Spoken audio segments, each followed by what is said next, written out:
Hello guys, welcome back to my channel. तो जैसा कि आपने थंबनेल में देख लिया होगा, हम रस शास्त्र का सेकेंड चैप्टर परिभाषा स्टार्ट करने जा रहे हैं, वो भी अकॉर्डिंग टू एनसीईआरएम। तो बिना किसी देरी के शुरू करते हैं।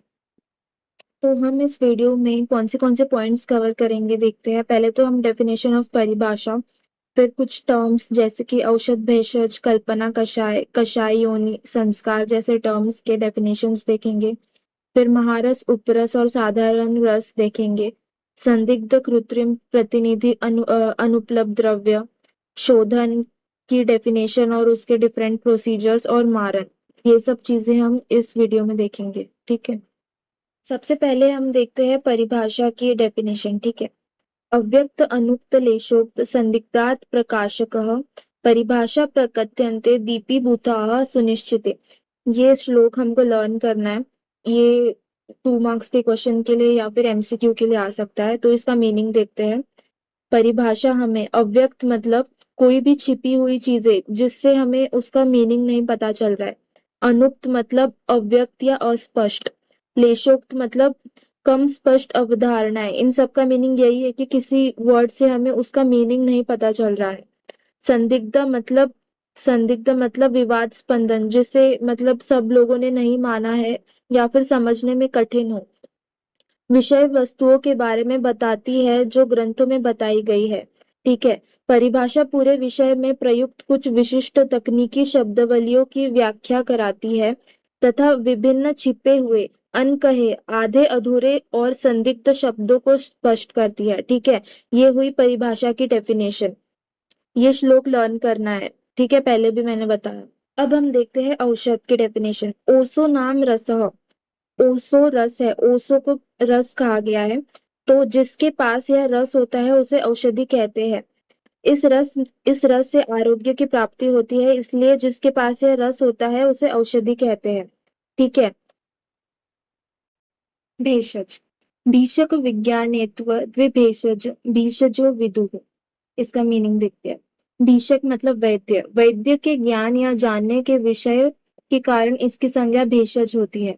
दीपन द्रव्य, ये जो दीपन द्रव्य है इससे जो चिकित्सा की जाती है उसे औषध कहते हैं। और हवन, व्रत, तप, दान तथा शांति कर्म आदि को भेषज कहते हैं। ठीक है, अब हम देखते हैं कल्पना। कल्पनम उपयोगार्थ प्रकल्पनम संस्कारम मिति। कल्पना ये है जिसके द्वारा किसी औषध को उपयुक्त रूप में परिवर्तित किया जाता है ताकि उसका व्यवहारिक रूप से उपयोग किया जा सके। ठीक है, अब हम देखते हैं कषाय। कंठस्य कसनात, गले में रुकावट पैदा करना या उसे परेशान करना तथा शरीर से रोग को बाहर निकालना, इन सभी के लिए कषाय शब्द का प्रयोग किया जाता है। ठीक है, इसकी परिभाषा, कषाय द्रव्य से निकाला गया सार भाग है। ठीक है, अब देखते हैं कषाय योनि। कषाय योनियः पंचरसः लवण वर्जिता। इस प्रकार कषाय योनि 5 मानी गई है। मधुर कषाय, अम्ल कषाय, कटु कषाय, तिक्त कषाय, कषाय। ठीक है, इसके एक्सेप्शन देखते हैं। अष्टांग हृदय, चरक और शार्ंगधर ने 5 कषाय योनि बताए हैं और सुश्रुत ने 6 कषाय योनि बताया। उसमें छठवा जो है वो शीर है एक्स्ट्रा। ठीक है, एमसीक्यू के लिए आ सकता है। संस्कार, संस्कारो ही नाम गुणंतराधान मुच्यते। संस्कार किसी में गुण का अंतधान करने को कहते हैं।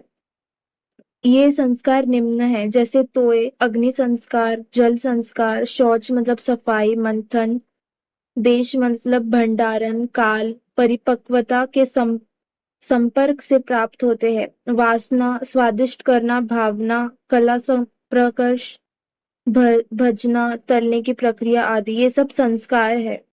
किसी भी द्रव्य के गुणों को संस्कार के द्वारा बढ़ाया जाता है। इसका एग्जाम्पल देखते हैं। तो अग्नि सन्निकर्ष और सफाई से जो हम चावल धोते हैं उससे गुरु गुण खत्म हो जाते हैं और लघु गुण का आदान किया जाता है। ठीक है, नेक्स्ट है मोस्ट इम्पोर्टेंट महारस। ये टॉपिक एमसीक्यू, एससीक्यू, एलईक्यू सब में कहीं पे भी पूछा जा सकता है। इसका श्लोक लर्न करना बहुत इंपॉर्टेंट है। अभ्रक वैक्रांत माक्षिक विमल अद्रिज सस्यकम चपलो रसकश्चेति ज्ञात्वा अष्टौ संग्रहेद रसान। रस रत्न समुच्चय 2/11। इसको तो लर्न करना बहुत इंपॉर्टेंट है। ठीक है, ये हम 8 महारस सीक्वेंस वाइज हमें याद करने हैं विद केमिकल फॉर्मूला। तो हम अब एक एक देखते हैं। सबसे पहले है अभ्रक, biotite mica, KMgFe3X, Si3AlO11X OH twice. Second है वैक्रांत, टॉर्मलिन, K2OAl2O3.6SiO2। थर्ड है माक्षिक, pyrite, copper pyrite, CuFeS2। Fourth है विमल, आयरन पायराइट, Fe2S3। फिफ्थ है शिलाजत, मिनरल पैच या फिर इसे बिटुमिन भी कहते हैं। सस्यक, ब्लू विट्रॉल, CuSO4.7H2O। चपल, बिस्मिथ, रसक, जिंक और ZnCO3 या फिर ZnO या ZnS। ठीक है, ये पूरा फॉर्मूला प्लस इंग्लिश नेम, इसका सीक्वेंस वाइज हमें याद रखना है। नेक्स्ट देखते हैं। सेकेंड इंपॉर्टेंट टॉपिक है उपरस। इसका भी श्लोक लर्न करना बहुत इंपॉर्टेंट है। गंधाश्म गैरिक कासिस कांक्षी ताल शीलांजनम चेत्यु उपरस साष्टौ पारद कर्मणानि रसरत्न समुच्चय 3/1। इसके भी 8 सीक्वेंस वाइज हमें याद करना जरूरी है। तो एक एक करके देखते हैं। सबसे पहला है गंधक, इसका इंग्लिश नेम है sulphur, chemical composition sulphur S। Second है गैरिक, ऑकर, Fe2O3।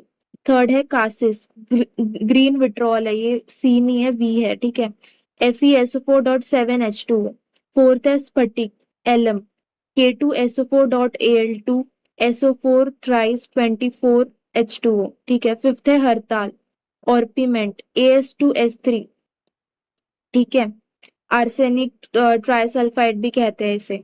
सिक्स्थ है मनशिला, रियलगर, AS2S3 आर्सेनिक डाइसल्फाइड, ये बहुत ही टॉक्सिक होते हैं। सेवेंथ है अंजन, कोलिरियम, सोविरंजन, PBS, पुष्पांजन, ZnO। ठीक है, ये दोनों में से कोई भी एक याद रखना। कंकुष्ठ, रुबर, रेसिन ऑफ गर्गिना मोरेला। ठीक है, ये सीक्वेंस वाइज इसे भी याद रखना है। थर्ड इंपॉर्टेंट है साधारण रस, इसका भी श्लोक हमें याद रखना है। कंपिलश चापरो गौरी पाषाणो कपर्दो वह्नि जारश्च गिरि सिंदूर हिंगलौ मृद्दार शृंगमिस्तष्टौ साधारण रसाः रसरत्न समुच्चय 3/120-21। इसके भी 8 द्रव्य हमें सीक्वेंस वाइज याद रखने हैं। एक एक करके देखते हैं। सबसे पहला है कंपिलक, कंपिलक, मेलोटस फिलिपिनस, इसका कोई फॉर्मूला नहीं है। गौरी पाषाण, आर्सेनिक ऑक्साइड, AS2O3। नवसादर, एल्यूमिनियम क्लोराइड, NH4Cl। कपर्द, काउरी, CaCO3। अग्निजार या फिर वर्निजार, अम्बेरिग्रिस, कोई फॉर्मूला नहीं है। गिरि सिंधु, red oxide of mercury, HgO। हिंगुल, सिनेबार या फिर red sulphide of mercury, HgS। मृद्दार श्रृंग, लीड ऑक्साइड, PbO।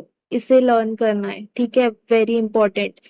महारस, उपरस, साधारण रस, तीनों हम बाद में डिटेल में देखेंगे एक एक सारे। ये अभी के लिए सिर्फ इतना ही याद रखो।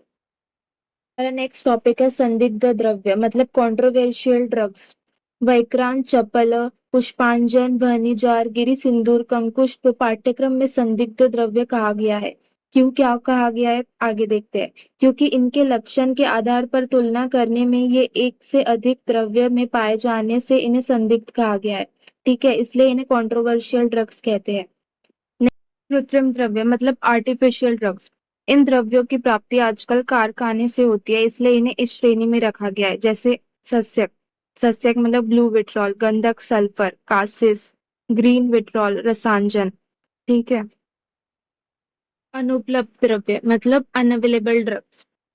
ये रसक, यह विवादास्पद औषधि है। कुछ लोग सस्यक को रसक मानते हैं तो कुछ रसक को यशत का पर्याय मानते हैं, लेकिन इसे यशत का यौगिक माना जाता है। सेकंड है सौविरांजन।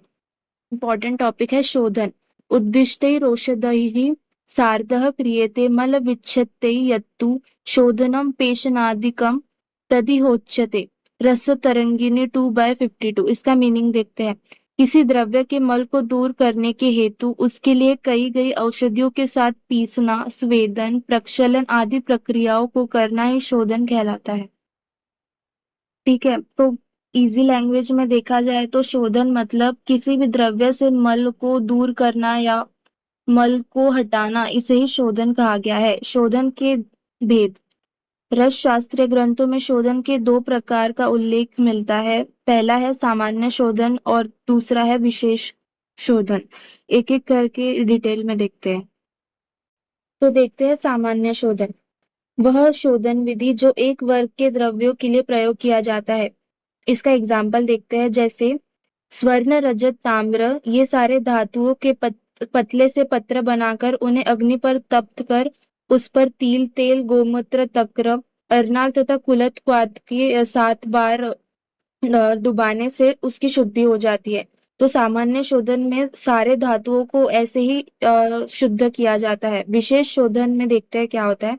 स्वर्णादि धातुओं को सामान्य शोधन के पश्चात उनका विशेष शोधन किया जाता है।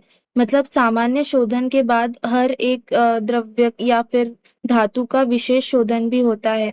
जैसे स्वर्ण के विशेष शोधन के हेतु स्वर्ण पत्र पर सैंधव लवण का लेप लगाते हैं और उसे आधे पल तक अंगार पर दमन करने से स्वर्ण अपने पूर्ण स्वर्ण वर्ण का हो जाता है। स्वर्ण जो है अपने पूर्ण वर्ण का हो जाता है, इसे विशेष शोधन कहते हैं। ऐसे ही सभी धातुओं द्रव्यों का सामान्य और विशेष शोधन अलग अलग होता है। ठीक है। तो अब हम देखते हैं शोधन की विभिन्न विधियां। ठीक है, और मेथड ऑफ शोधन और उनके एग्जाम्पल। सबसे पहला है आवाप। आवाप में क्या करते हैं, मेटल्स को मेल्ट करते हैं, जैसे वंग या फिर कोई भी मेटल ले सकते हैं। उनको मेल्ट करने के बाद उसमें औषधि द्रव्य ऐड करते हैं, इस प्रोसेस को आवाप कहते हैं। निर्वाप में क्या करते हैं, निर्वाप में मेटल को रेड हॉट गरम करते हैं और उसे कोई भी लिक्विड में डिप करते हैं, जैसे कि अभ्रक। अभ्रक में क्या करते हैं, अभ्रक को बहुत गर्म करते हैं एकदम रेड हॉट होने तक, और उसको कांजी या फिर गोमूत्र में 7 बार डुबाते हैं, इससे उसका शोधन हो जाता है। ठीक है, तो ऐसे होता है अभ्रक का शोधन। ढालन में क्या करते हैं, ढालन में मेटल को मेल्ट करते हैं और कोई भी लिक्विड में डाल देते हैं, जैसे कि गंधक शोधन या फिर नाग शोधन या वंग शोधन। इनमें क्या करते हैं, नाग या वंग जैसे मेटल को मेल्ट करते हैं और उसको चूर्णोदक में डाल देते हैं, तो वो शुद्ध हो जाता है। फोर्थ है भावना।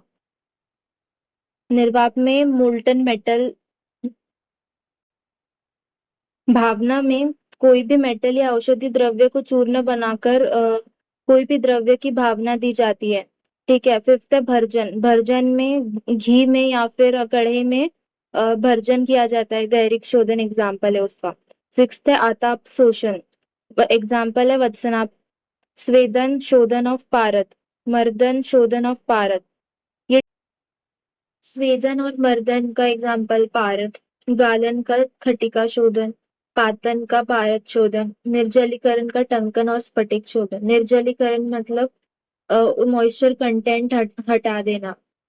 ठीक है, तो ये एग्जाम्पल्स एसएक्यू के लिए आ सकते हैं या फिर एमसीक्यू के लिए भी आ सकते हैं कि कौन सा एग्जाम्पल कौन से शोधन में फिट करता है, तो ये याद रखना जरूरी है। ठीक है, नेक्स्ट स्लाइड देखते हैं।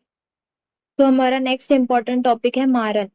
मारन की विधि कभी भी शोधन के बाद ही की जाती है। कोई भी द्रव्य या धातु के शोधन के बाद ही मारन किया जाता है। मारन का सिंपल मतलब है कि शोधित द्रव्य या धातु को भस्मीभूत करना। ठीक है, तो क्या क्या चीजें इंपॉर्टेंट होती है मारन करने के लिए, अभी हम देखते हैं।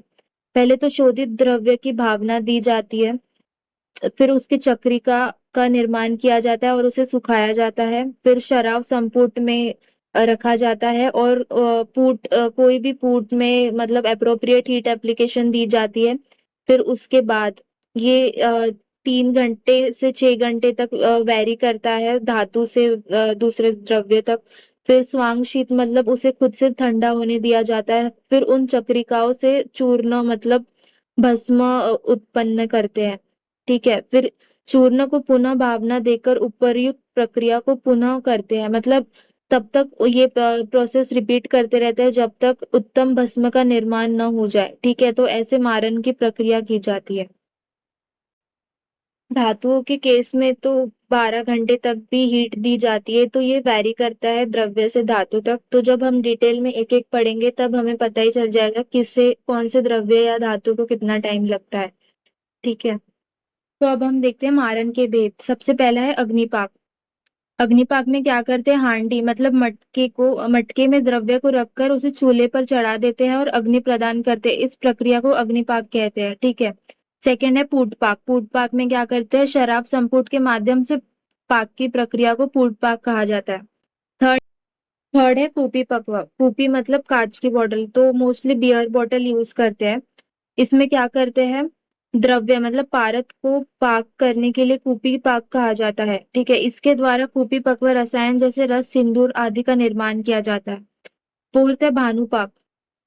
भानुपाक में क्या करते हैं, पात्र में लोह को त्रिफलक वात में रखकर तेज धूप में रख देते हैं। सूर्य के ताप से त्रिफलक वात को सुखाने की प्रक्रिया को भानुपाक कहते हैं। भानुपाक में इतना ही याद रखना है कि सूर्य के तप से जो क्वाथ सुखाते हैं उसे भानुपाक कहा जाता है। फिफ्थ है स्वांग शीत। स्वांग शीत मतलब याद रखना सेल्फ कूलिंग। ठीक है, अपने आप ठंडा होता है। बस यही एक इसका मीनिंग इतना ही होता है। अग्नि में पाक हो जाने के पश्चात उसके अपने आप ही ठंडे होने देने की प्रक्रिया को स्वांगशीत कहा जाता है। ठीक है, ये हो गए मारन के भेद। तो इस वीडियो में हमने परिभाषा के आधे टॉपिक्स कवर कर लिए हैं, और बाकी के टॉपिक्स नेक्स्ट वीडियो में आएंगे। तो पार्ट 2 के लिए प्लीज सब्सक्राइब करें। Thank you for watching the video. Subscribe to the channel for further lectures and to know more about BMS. Thank you.